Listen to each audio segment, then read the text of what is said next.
All 6 elite Umbrella operatives managed to survive this time in the Hive and in this timeline, and their names are James One Shade, Rein Ocampo, Chad Kaplan, J.D.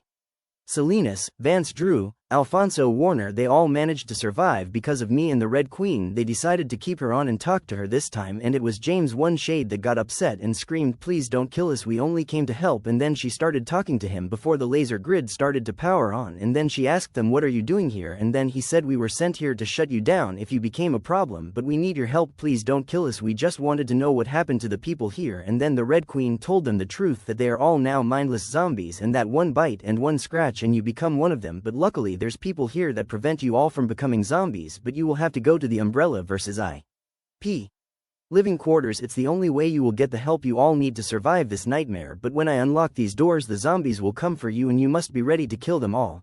James One Shade explained everything to me about how him and his people survived. He said, "I knew she was going to kill us all in that room, so I did the one thing I could do. I said her name and I begged for our life, something someone like me doesn't do every day, but I knew there was no other escape, so I made a deal with the Red Queen to live and fight another day. And then I said, I understand why you did it, soldier, you had to protect your people, and I promise you everything will be okay for you and your people for here on out. I've made sure of it." And then he said, "I'm still very hungry." And then I said, "I'm about to open this door or the Red Queen will, and when that happens all of you will have plenty of food to deal with your hunger issues." And then the Red Queen asked me, "Are you ready, sir?" And then I said, "Yes, please release my parents also." And then she said, "Okay, welcome back, Commander." And then as we went through the doors the zombies had no reaction, they couldn't see us anymore. And then I said, "Now would be a good time for all of you to start eating." And then their eyes glowed bright red, and then they all began to transform into monsters, and then they devoured a lot of regular zombies, and they continued to cut them all into small pieces like sushi, and the mold virus in their bodies spit out all the synthetic clothing and parts that were not human DNA, and then they all consumed nearly all the zombies and ate them, absorbing all their bodies for eternal fuel. And after they were all done they transformed back into humans. After they ate all the zombie dogs they finally stopped, and then they became human again. And then some of them said, "Wow, I've never felt so good, I feel incredible." James One Shade said, "I've never felt such power, I like this power, it's amazing." And then I said, "Because you ate a lot of humans you all no longer have to eat regular food or drink water, you're all nourished for as long as you need to be." And then Alice said, "We ate all those people, I couldn't resist," she said. And then I said, "It was necessary, Alice, they were already dead, the T-virus killed them all, you're not a monster and you won't have to feed on any other humans unless you want to." And then I deliberately left Spence Parks without my blood for obvious reasons, and then Spence Parks asked me, "Where's my injection?" And then I said, "You don't get one, I'll explain later." And then Alice's memories came flooding back, and Spence Parks also started to remember everything when he looked at where the antivirus and the T-virus was once stored. And then Alice saw Spence Parks looking at a gun, and then she grabbed the gun and pointed it at him, and then she told him to explain, and then he held his hands up in surrender, and he said, "I was told by Albert Wesker to release the virus in this area, but I didn't know about his father and his mother being down here, so I made a plan, a type of exit strategy. There are scientists waiting to ambush you all back at the mansion." And then J.D. Salinas pulled his gun out and pointed it at me, and I said, "What the fuck, I saved your life." And then he said, "Your mistake, drop your guns or I shoot him." And then I said, "Damn it, J.D., you're going to pay for this." And then he smirked and said, "Not today." And then James One Shade and the others asked J.D, "What the fuck, man, we thought you were our friend." And then he said, "Yes, I was, but they paid me a lot of money to make sure this all happened." And then James One Shade said, "You fucking traitor." And then Rein Ocampo asked J.D, "Why, J.D, I loved you." And then he said, "I'm sorry, Rein, I really am, but I have to think about the future." And then I said, "You sick bastard, you don't have a future, because if we don't get out of here we can't save the world if there's no one to save, and you can't spend that money, you dumbass." And then he said, "Yes, well, I have a cryo chamber now."